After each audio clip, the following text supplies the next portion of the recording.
Foto berhantu di Lawang Sewu.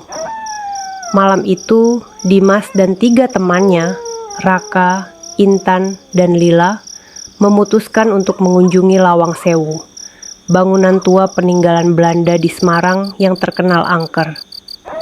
Mereka bukan pemburu hantu, hanya sekadar ingin foto-foto untuk konten media sosial.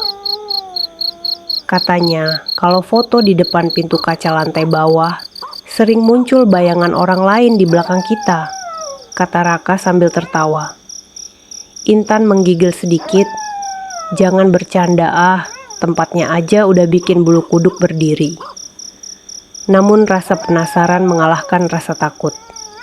Mereka pun masuk, ditemani pemandu yang hanya bertahan sampai jam 9 malam. Setelah itu, mereka nekat melanjutkan sendiri. Sekitar pukul setengah 10 malam, Dimas mengeluarkan kamera DSLR-nya. Ia menyetel tripod, menekan timer, dan berdiri di depan deretan pintu kaca yang panjang. Klik. Blitz kamera menyala, memantul di kaca tua yang kusam. Tapi saat mereka melihat hasil fotonya, semua terdiam. Di belakang mereka tampak siluet seorang perempuan mengenakan kebaya putih, rambut panjang menutupi wajah, berdiri di tengah lorong, padahal tak ada siapapun di sana. Pasti efek pantulan, kata Lila gugup, mencoba menenangkan diri. Mereka pun mengambil foto ulang, tapi kali ini kamera tidak mau menyala. Layar berkedip, lalu mati total. Baterainya penuh tadi, seru Dimas. Seketika dari ujung lorong terdengar bunyi langkah pelan. Tok, tok, tok. Lalu diikuti suara lirih perempuan berbisik. Jangan difoto. Intan menjerit. Mereka berlari keluar, tapi setiap pintu yang mereka lewati tertutup sendiri dengan bunyi gedebuk. Satu persatu, seolah sesuatu mengikuti dari belakang. Begitu akhirnya mereka berhasil keluar dan tiba di parkiran, mereka langsung naik mobil tanpa bicara. Baru ketika di rumah, Dimas memberanikan diri membuka kamera. Anehnya, baterai kembali penuh. Kamera menyala normal. Namun di galeri, hanya satu foto yang tersisa. Foto pertama tadi. Dan di dalam foto itu, sosok perempuan berkebaya putih tidak lagi berdiri jauh di belakang. Kini ia berdiri tepat di samping Dimas, menatap ke arah kamera dengan mata hitam legam. Awalnya, ia mengira itu hanya efek cahaya atau editan aneh dari kamera. Tapi setiap kali ia hapus foto itu, file tersebut selalu muncul kembali di galeri. Kadang jam 3 pagi, ponselnya tiba-tiba menyala sendiri. Layar menampilkan foto yang sama, dengan sosok perempuan berkebaya putih. Kini semakin mendekat ke arah kamera setiap kali ia melihatnya. 3 hari kemudian, Raka datang ke rumah Dimas. Bro, Intan sama Lila ngelapor. Di kamar mereka ada suara perempuan nangis tiap malam. Lu juga ngerasain kan? Dimas hanya mengangguk, matanya sayu, wajahnya pucat.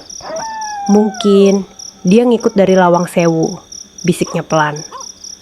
Malamnya, Dimas mencoba menenangkan diri.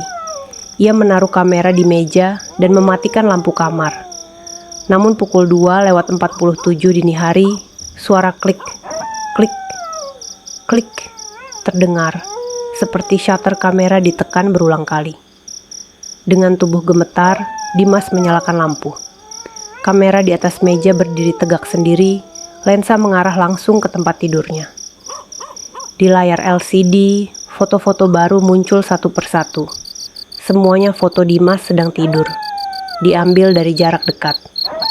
Dan di foto terakhir, tampak seseorang berdiri di belakangnya. Setelah kejadian Dimas menghilang, polisi menutup kasus itu dengan alasan kecelakaan misterius. Namun Raka tidak bisa tenang. Ia merasa bersalah. Semuanya dimulai karena idenya untuk berfoto di Lawang Sewu malam itu. Suatu sore, ia kembali ke Lawang Sewu sendirian. Lorong itu masih sama, panjang, dingin, dan sepi. Hanya bayangan lampu jalan yang menembus kaca tua. Raka membawa satu-satunya bukti yang tersisa, foto berhantu itu. Ia mendatangi penjaga tua di gerbang, seorang pria berusia sekitar 60 tahun bernama Pak Wiryo. Begitu melihat foto itu, wajah Pak Wiryo langsung pucat.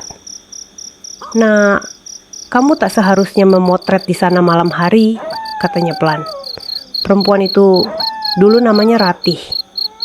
Pak Wiryo bercerita, puluhan tahun lalu, Ratih adalah seorang pegawai administrasi Belanda yang bekerja di Lawang Sewu pada masa penjajahan.